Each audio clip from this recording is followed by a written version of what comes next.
Coucou tout le monde, j'espère que vous allez tous et toutes très bien. Alors aujourd'hui, on se retrouve pour une nouvelle vidéo dans laquelle on va réaliser une pizza maison. Pour cette recette, on a besoin de farine de blé. Il y a beaucoup de personnes qui me demandent c'est quelle farine. C'est la farine qu'on utilise pour faire les gâteaux. C'est de la farine de blé. Un verre plein de farine de blé. Je vous donne les proportions en verre parce que c'est pas tout le monde qui a une balance. Ensuite, un demi-verre d'eau.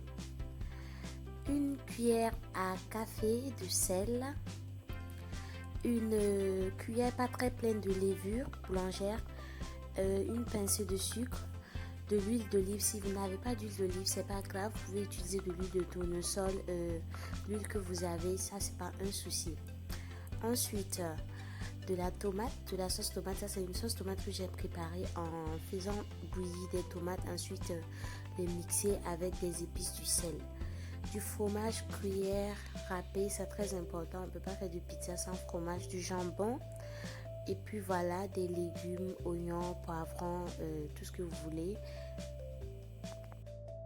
D'abord, je mets la levure dans de l'eau que j'ai fait chauffer, de l'eau tiède, et laisser tremper la levure pendant un bon moment, 1 à 2 minutes comme ça.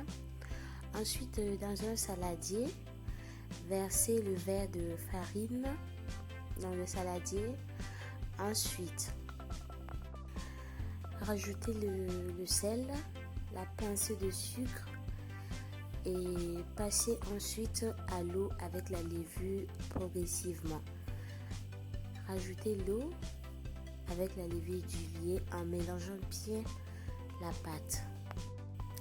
Bien mélanger l'ensemble jusqu'à obtenir une pâte qui est collante à la main. J'avais oublié de mettre l'huile au début, donc je me rattrape avec l'huile. Lorsqu'on a bien mélangé la pâte, c'est pas nécessaire de la pétrir pendant longtemps, juste bien mélanger pour que tout soit bien homogène.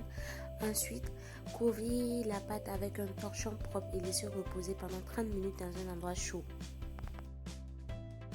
Après, A few moments later. Mettre la pâte sur un plan fariné ou sur une planche à pâtisserie et essayer de la pétrir à la main juste pour bien la mélanger et bien la dégazer. À l'aide d'un rouleau de pâtisserie, bien étaler la pâte selon la taille qu'on veut et selon l'épaisseur qu'on veut et la déposer sur une plaque de cuisson qui est prête à aller au four. Commencez à garnir la pâte à pizza avec les ingrédients en commençant par la sauce tomate.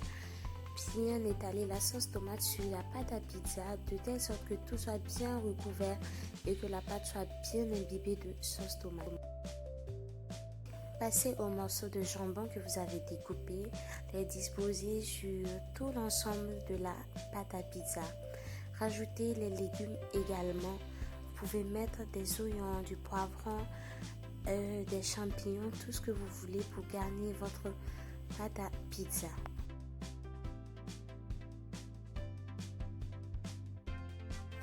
Enfin, rajoutez le fromage râpé sur toute la pizza et l'enfourner pendant 15 minutes à feu moyen au four. A few moments later. Voici notre pizza après passage au four. Elle est très moelleuse, elle est croustillante à l'extérieur et bien moelleuse à l'intérieur. La pâte n'est pas du tout sèche et c'est très bon. Cette recette est très simple à réaliser. Et puis voilà, ça coûte pas cher. N'hésitez pas à me dire en commentaire ce que vous en pensez. Sur ce, je vous fais plein de bisous.